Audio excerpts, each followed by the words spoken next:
Ó, Ulisses falando, ansioso para ouvir a incrível Sue. Ela, como sempre, vem surpreendendo. Ó, acho que ela entrou. Hey, hey, hey! You are in mute. Hi, my friends. Hello, Hello. Sue. How are you? You're doing good. How about you? Good. I'm good. I've missed both of your cute faces. We Missed missed you you. too. This is like a get together. I feel like we're like an office team getting together after a long time, you know? I know, right? Oh, yeah. Yep. How's little Richard? He's good. I think he's slowly making his way over to my lap, I think, because I have been on the phone literally or on a Zoom meeting or phone since 8 a.m. this morning. So he's getting a little antsy. He wants some attention. Wow, it's a lot of screen time. So Oh, I'll it is just I'll bad. just activate the interpretation, Sue, and you know the drill, right? You just click on English and I'll be Felix's voice in your ears and your voice in everyone's ears that needs it. So yeah, let's do it right now.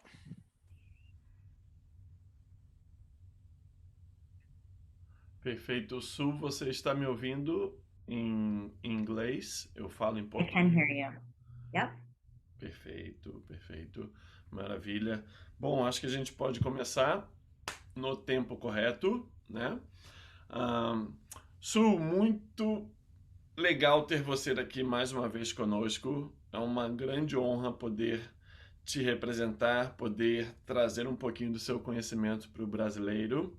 Agradecer também a presença do Bruno aqui, o nosso mago da tradução, que sempre está fazendo as mágicas dele para salvar todos nós. I would. Agradecer a nossa audiência que está aqui. Su, de vez em quando, talvez você Oh, me thank you. veja. So are you. Su, de vez em quando, talvez você me veja olhando para o lado, porque eu tenho uma câmera aqui com o Instagram. Então, às vezes, eu falo com as pessoas para elas virem para o Zoom. E se você me vê olhando para baixo é porque eu estou mexendo em algumas perguntas que eu tenho aqui no celular, tá bom? Eu vou Okay. fazer I uma. actually don't see you anymore. I just see your icon. Ah, ok. Não tem problema. Perfeito. É melhor você não me ver, que minha cara também não é tão bonita. Ver o ícone é melhor. Bom, vou fazer uma breve introdução sua, uma pequena bio, e depois deixo você falar um pouquinho. A gente vai bater um papo, perguntas e respostas, perfeito? Perfect. Maravilha. Então vamos lá, pessoal. Bom, Sue é bacharel em fisioterapia pelo Damon College em Amsterdã, New York. Ela continuou sua educação obtendo um mestrado em ciência do movimento humano com concentração em medicina esportiva pela Universidade da Carolina do Norte em Chapel Hill. Sue normalmente se apresenta em conferências estaduais, nacionais e internacionais em áreas com foco em dry needling, treinamento de força, integração de fisioterapia e treinamento de desempenho e avaliação abrangente da cadeia cinética e reabilitação. Ela é especialista clínica certificada em fisioterapia esportiva, treinadora esportiva certificada, terapeuta manual ortopédica, certificada para coluna, especialista em coluna, especialista certificada em força e condicionamento pelo CSCS, né, o certificado CSCS da NSCA, e professora registrada de yoga. Essa me surpreendeu quando eu fui fazer uma pesquisa. Eu não sabia que você era professora de yoga. Muito legal. I A am. Su trabalhou na Athletes Performance por 13 anos, ocupando a última posição como vice-presidente de fisioterapia e esportes de equipe. Para quem não sabe, a Athletes Performance mudou de nome e hoje se tornou a Exos. Ela trabalhou com LA Dodgers, com Los Angeles Dodgers, por 6 anos, atuando como athletic trainer e fisioterapeuta. Para quem não sabe, pessoal, athletic trainer é como se fosse um fisioterapeuta esportivo nos Estados Unidos. É uma outra função, ok? Ela detém a marca de ser a primeira athletic trainer feminina em qualquer um dos 4 principais esportes nos Estados Unidos, que é a liga de beisebol, de futebol americano, de hóquei ou de basquete. Atuou como chefe de departamento atlético, como chefe de treinamento atlético e desempenho esportivo na seleção masculina de futebol dos Estados Unidos. Ela também foi nomeada um ex-aluno ilustre no Daemen College e foi introduzido no Athletic Hall of Fame de sua escola. Uau, isso é gigante, muito legal, parabéns. Ela é proprietária e fundadora da Structure and Function Education, uma empresa dedicada a educar profissionais de saúde em dry needling, bem como preencher clinicamente a lacuna da reabilitação ao desempenho. E é autora de um livro com o mesmo nome. Tá aqui o livro em português. Sua filosofia inclui olhar para o atleta como uma pessoa inteira, trabalhando com todo o corpo para criar um ambiente ideal para a cura e o treinamento de desempenho. Sue atualmente oferece consultoria para uma variedade de organizações da NBA, da Liga de Beisebol, da Liga de Futebol Americano e continua a trabalhar individualmente com alguns atletas. Além disso, ela continua atuando em cursos personalizados, consultorias esportivas, incluindo organização do Departamento de Medicina Esportiva, Fisioterapia e Avaliação e Restauração de Movimentos. Sue, é um prazer enorme ter você aqui conosco. Muito obrigado pela sua presença. Thank you so much. That was like the sweetest and kindest introduction. So thank you so much. I am so happy to see you, Felix, and to just be spending some time with my Brazilian friends. I miss you all. Perfeito, muito legal, Su. A gente também tem um carinho muito grande por você. Seu tema esse ano será as 5 principais considerações para a função ideal: postura, respiração, coluna torácica, quadril e o pé. Eu vou começar te perguntando sobre uma dessas funções, a respiração, sobre o diafragma principalmente. No livro tem 2 pontos bem interessantes, que é lidando com o diafragma e reeducando o diafragma.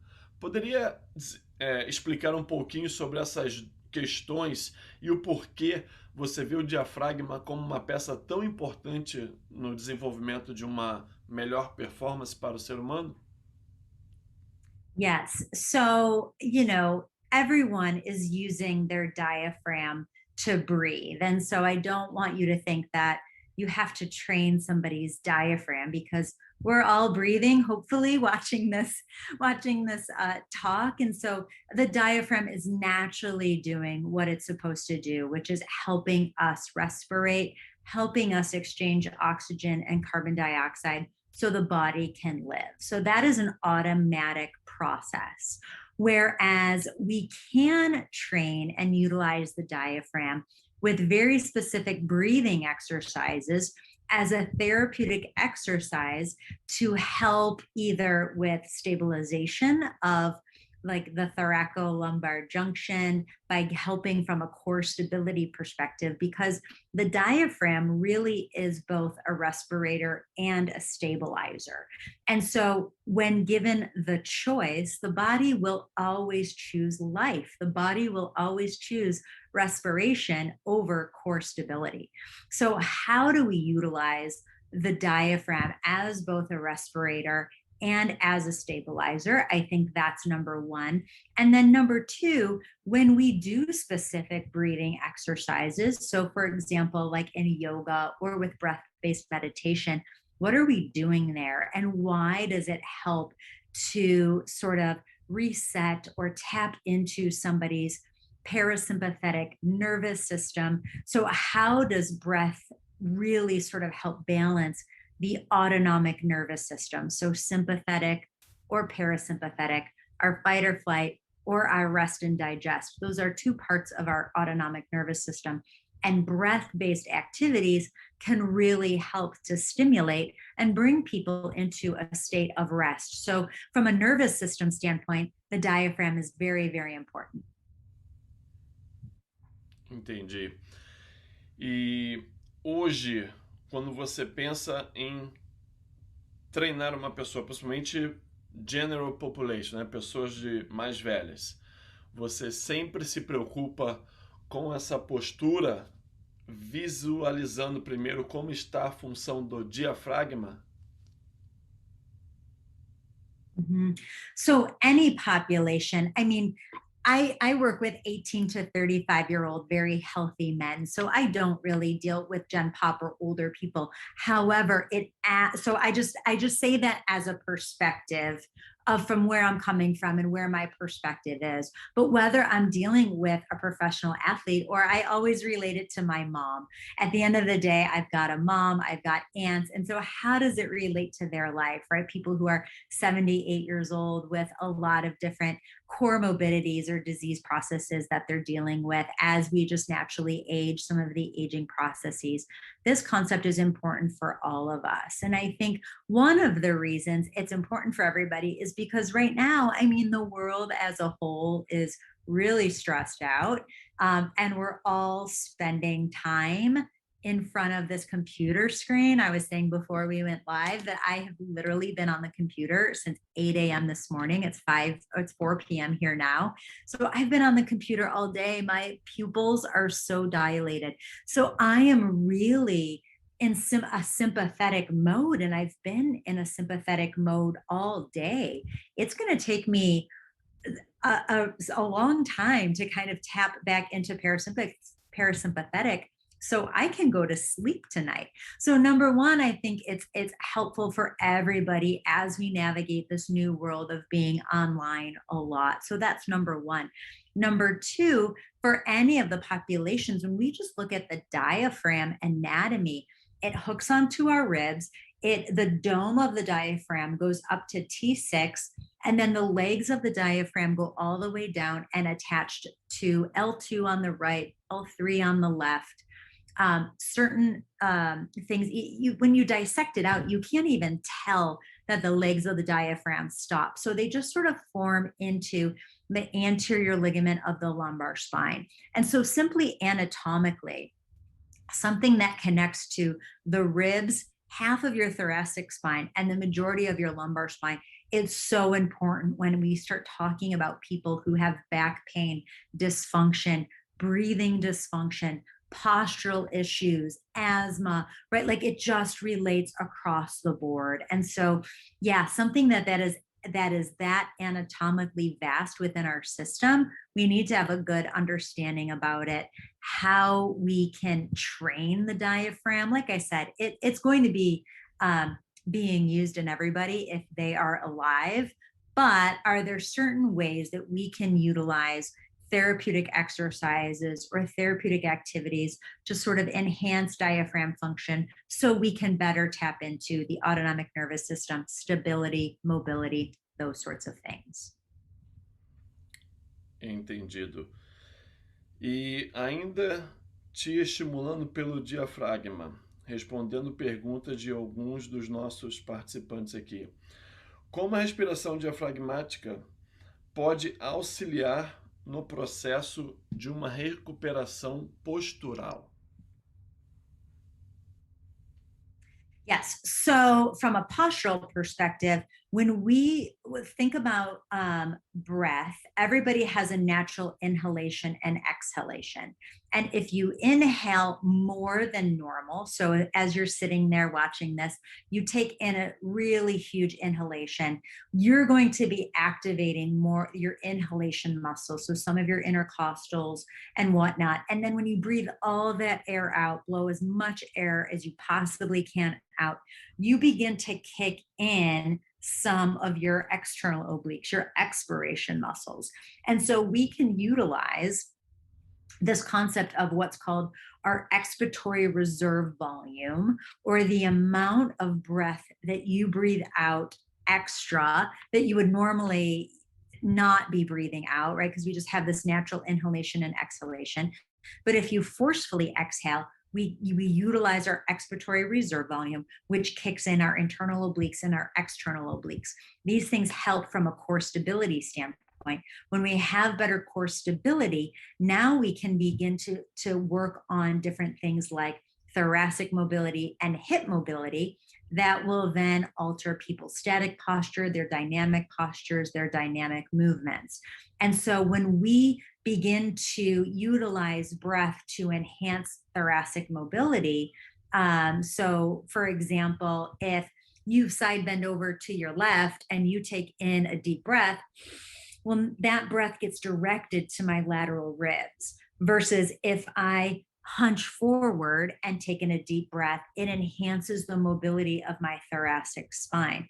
If I stick my chest out, same thing, I enhance the mobility of the anterior aspect of my thoracic spine and my ribs. So I can begin to use movements and breath combined to help with mobility that maybe can help people change their static and therefore their dynamic posturing and movement. Perfeito.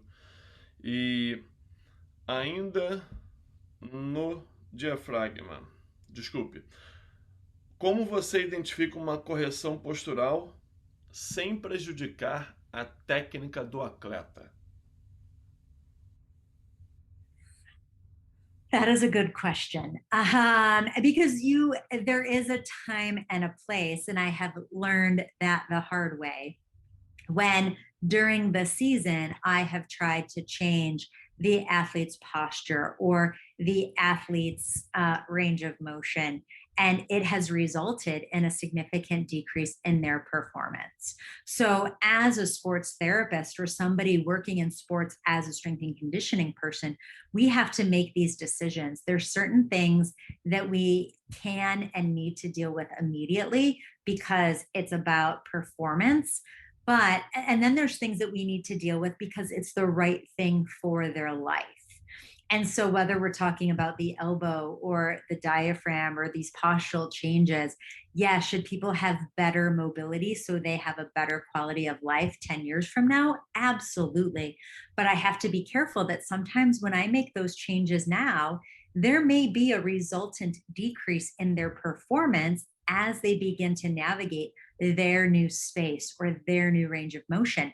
And there are certain times when you are working with an athlete that a decrease in performance is not only not optimal, it's extremely detrimental to their mental health, the team's performance, their performance, right? There's a lot of implications from doing that. So there's definitely times where I have said to my client, yes, I identify that this is something that we need to work on. We're going to work on it in the off season. And you sometimes have to sacrifice long-term health for some short-term benefits because the short term is what matters right now.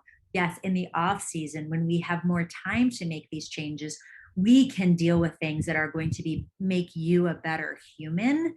But sometimes right now, things that make you a better human make you less of an athlete, and the short term is making sure your performance is staying high. So it is that's the beauty of sports medicine and sport performance is there is this balance of life versus performance, and we can't work on everything at once, and we have to weigh the risk reward of changing some of those things, not only in the long term, but in the short term as well. Às vezes que você teve que fazer esse tipo de procedimento, onde você precisou trabalhar para melhorar a postura desse atleta, você teve uma conversa com ele explicando, ou ela, né, explicando que provavelmente a performance iria cair por um tempo, mesmo que seja no off-season, né, fora da temporada. E teve algum tipo de conflito com o atleta? Algum atleta já chegou a dizer que não queria fazer e que achava besteira? Yeah, for sure. Whether it's this or something else, right? Like if you're working with an athlete who has been highly successful in their strategies and what they've been doing, and you may want to make an alteration to their training program in any way, yeah, I've had plenty of athletes say, I'm not making that change. Like I've been successful doing this program and I'm going to continue to be successful doing this program. And typically, as we get older, right, as I'm getting older, which is not fun, but the alternative is worse. So I guess we all have to get comfortable getting older. But as we get older, we know that my training program that I did when I was 25 is not the same training program that I need to do when I'm 35 or 45, right? Those things change over time. But we all know we've been there before where we were an obstinate, early 20-year-old person who said, no, I'm going to be able to train this way for the rest of my life. And that's fine. You're probably not going to win that battle. Sadly, and eventually that person is going to come to a crossroads. They're going to have an injury. They're going to have a decrease in their performance. And it's when those things happen, when they're open to change, right? I think that's the biggest thing is we need to meet our clients where they are. There's a lot of things physiologically, nutritionally, biomechanically, mentally that maybe we know people need or even ourselves need. But until we're ready to make a change, people aren't open to it. People have to come to a state of change on their own. And it's typically occurs because of some type of a stimulus. I hurt my hip, I hurt my shoulder, I'm really stressed out, someone close to them died, or they had a change in a major relationship. Those are times when people tend to be open to change. And so, yeah, sometimes when an athlete tells me, beat it, Sue, I'm not going to make that change. That's okay, right? I can do one of two things. I can beat my head against the wall and get into an argument over their own health, and that's not going to help anybody. Or I can just sit back, be patient, understand that it takes time. Change is hard, and they may eventually come around if I continue to be open and available to them when they're ready to make that change. So I don't fight those things. Entendido. Com certeza a melhor coisa não é entrar em conflito e sim ter a paciência, como você disse, né? E conseguir mostrar que você está aí para ajudar o tempo todo, né?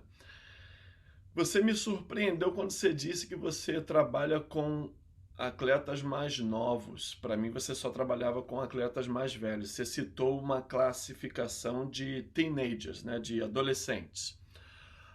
Na sua experiência, de anos de Oh experiência. no, I only work with not usually kids, just like 18. 18 is like the youngest age. Ok. Eu entendi 16. Eu entendi 16. Oh Então, yeah, a partir no. dos 18. Ok. Vamos classificar então dos 18 aos 20, 22 ali. O jovem adulto. Na sua experiência, buscando essa mesma classificação de 18 a 20, comparando com o público no seu início de carreira e o público que você pega hoje de 18 e 20, você está identificando um público chegando com problemas maiores posturais devido a computador, telefone, iPad, videogame.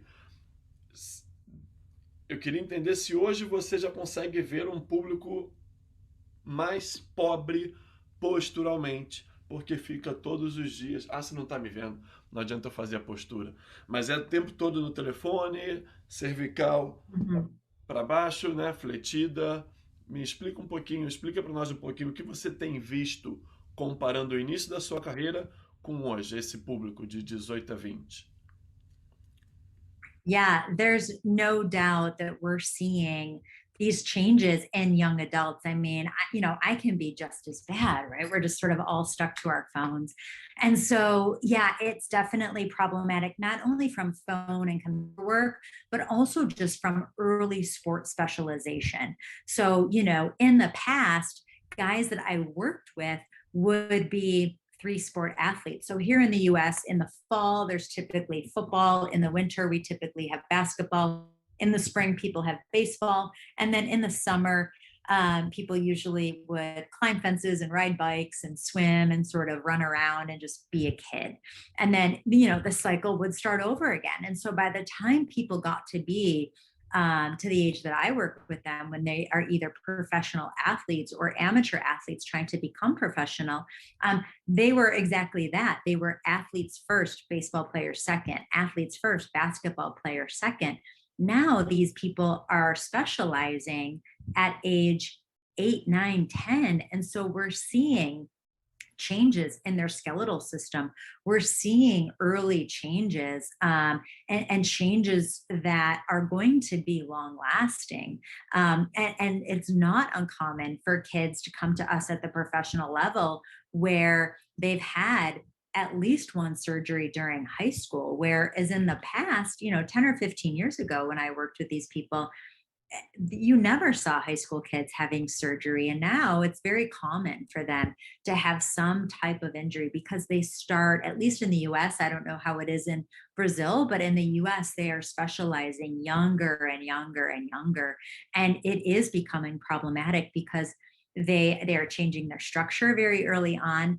They're not developing all the requisite athletic development milestones that we would like to see. And yeah, it is definitely a problem on a lot of different levels. Sim, realmente os números são assustadores porque cada vez mais crianças e adolescentes Mhm. estão tendo problemas sérios que não deveriam estar relacionados nessa idade, né? Nessa faixa etária.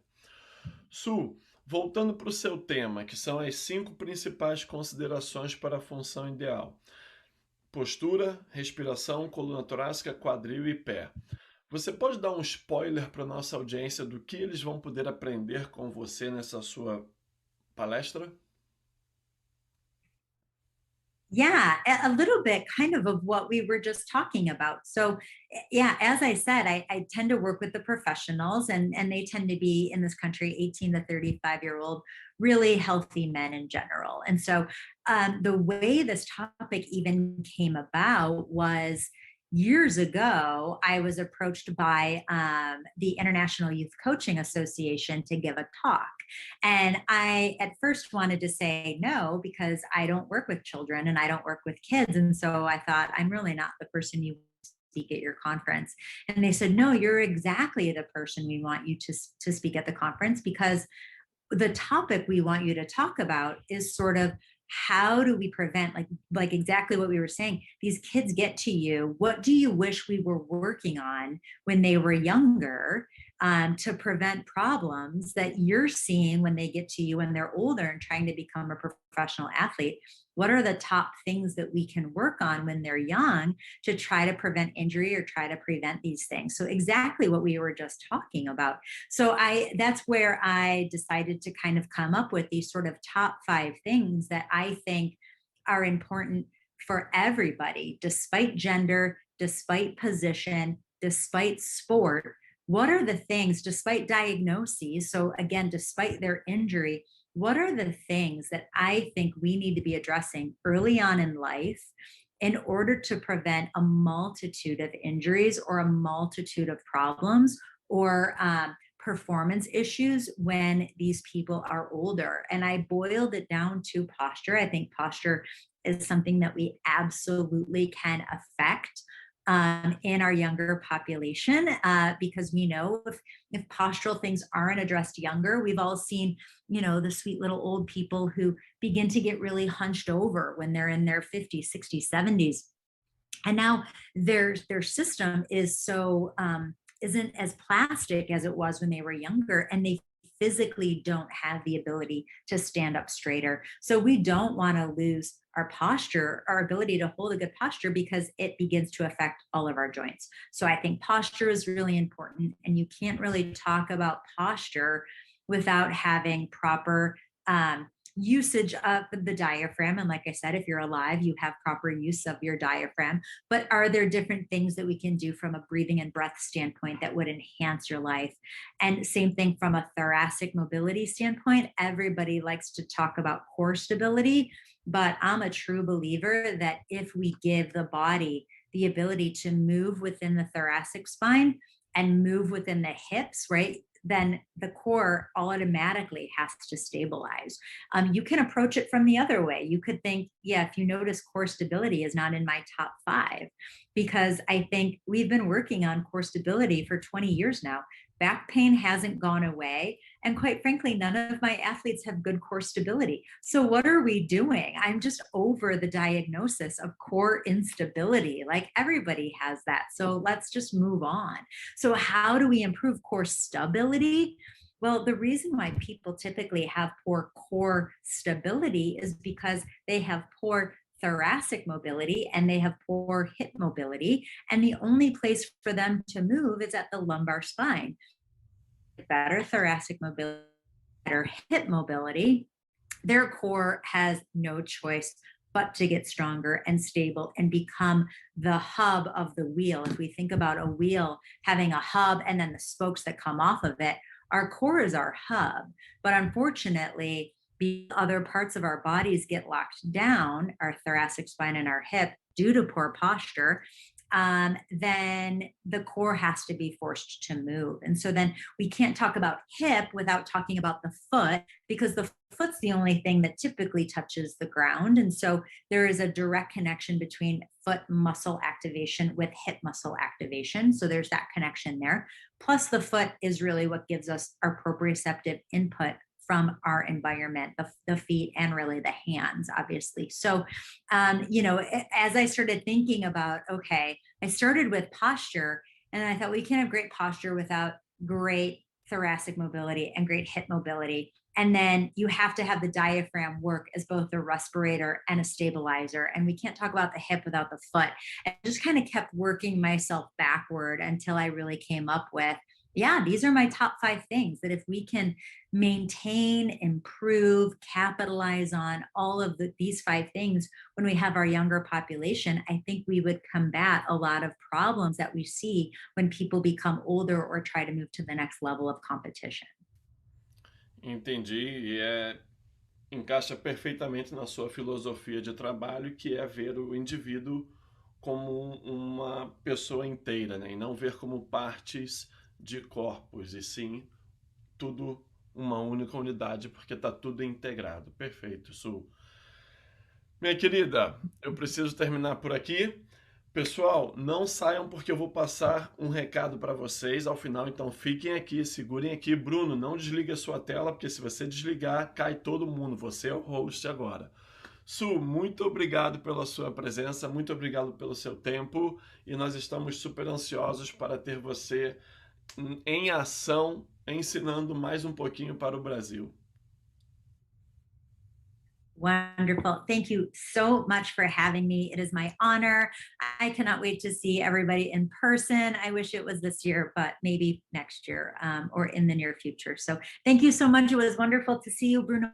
Thank you for your wonderful translation as usual. Felix, wonderful to see you. Obrigado, Su. Um beijo grande. Pessoal, não desliguem. Obrigado. Bye. Bruno, me dê de You volta a too. função de host, por favor. Pessoal, aguardem aqui só